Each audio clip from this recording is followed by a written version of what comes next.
आज उस महान क्रांतिकारी का जतींद्रनाथ दास का जन्मदिन है, जिसने सिर्फ 25 वर्ष की उम्र में ब्रिटिश साम्राज्यवाद की नीतियों के खिलाफ 63 दिन तक आमरण अनशन करते हुए शहादत दे दी। जतींद्रनाथ दास का जन्म 27 अक्टूबर 1904 में कलकत्ता में हुआ था। इनके पिता का नाम बंकिम बिहारी दास और माता का नाम सुहासिनी देवी था। 1920 में इन्होंने मैट्रिक परीक्षा पास कर लिया। आगे की पढ़ाई कर ही रहे थे कि महात्मा गांधी ने असहयोग आंदोलन शुरू कर दिया, जिसके बाद ये भी इस आंदोलन में कूद पड़े। इसके लिए उन्हें जेल भी जाना पड़ा, लेकिन कुछ दिनों बाद जब यह आंदोलन खत्म हो गया तो इनको जेल से रिहा कर दिया गया। आगे दोबारा से कॉलेज में अपनी पढ़ाई पूरी करने चले गए। उसी समय इनकी मुलाकात उस वक्त के मशहूर क्रांतिकारी नेता सचिंद्रनाथ सान्याल हुई, जिनसे ये काफी प्रभावित हुए और लगातार उनके संपर्क में बने रहे।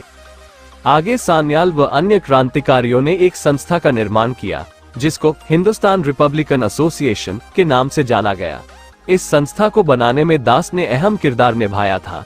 इसके सदस्य रहते हुए बंगाल में कई क्रांतिकारियों को जोड़ा और संस्था को मजबूत किया। अपने कामों से जल्द ही पार्टी में एक ऊंचा मुकाम हासिल कर लिया और क्रांतिकारी कामों में जोश के साथ हिस्सा लेने लगे। इस दौरान इन्होंने बम बनाना भी सीख लिया।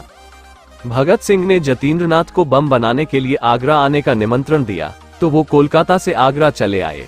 1929 में जब भगत सिंह और बटुकेश्वर दत्त ने असेंबली पर बम फेंका, वो बम जतींद्रनाथ दास के द्वारा ही तैयार किए गए थे। 14 जून 1929 को दास को अंग्रेजों ने गिरफ्तार कर लिया और लाहौर षड्यंत्र केस के तहत जेल में डाल दिया गया।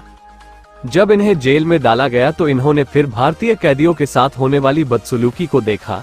एक तरफ जहां ब्रिटिश कैदियों को अच्छी सहूलियतें मिलती थी, वहीं भारतीय कैदियों के साथ अमानवीय व्यवहार किया जा रहा था। इंसानों जैसा सुलूक नहीं होता था, बल्कि उनकी स्थिति जानवरों से भी दयनीय थी। इन्होंने फिर 13 जुलाई 1929 को अनशन शुरू किया। इस दौरान जेल कर्मियों द्वारा इनको खाना खिलाने के लिए बहुत प्रयास किया गया, मगर इस क्रांतिकारी के मकसद को वो तोड़ने में असफल रहे। कहा जाता है कि दास अपने अनशन के दौरान सिर्फ पानी ही पीते थे। ऐसे में जेल अधिकारी इनके बिगड़ते स्वास्थ्य को देखते हुए एक योजना बनाए। अंग्रेजों ने पानी की जगह दूध रख दिया, जिससे इनके शरीर में कुछ ताकत बरकरार रहे, जिससे दास सहित सभी साथियों ने पानी भी पीना छोड़ दिया। इसके बाद दिन ब दिन इनकी हालत खराब होती गई। कुछ जेल अधिकारियों के समझाने के बावजूद इन्होंने अपना अनशन नहीं तोड़ा और कहा कि जब तक हमारी मांगें पूरी नहीं हो जाती तब तक हम अपना अनशन नहीं तोड़ेंगे। जेल अधिकारियों ने इन्हें जबरदस्ती पकड़कर मुंह में दूध डाला गया। झटके में ही दूध इनकी सांस की नली में चला गया और दास को सांस लेने में दिक्कत होने लगी।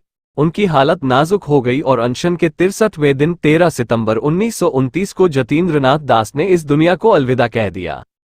लाहौर से इनके शव को ट्रेन से ले जाने की तैयारी की गई। लाहौर शहर थम सा गया था। इनकी अंतिम यात्रा देखने के लिए लोगों का हुजूम उमड़ पड़ा। इनके अंतिम यात्रा में कई महान क्रांतिकारियों ने हिस्सा लिया। इसमें सुभाष चंद्र बोस भी शामिल थे।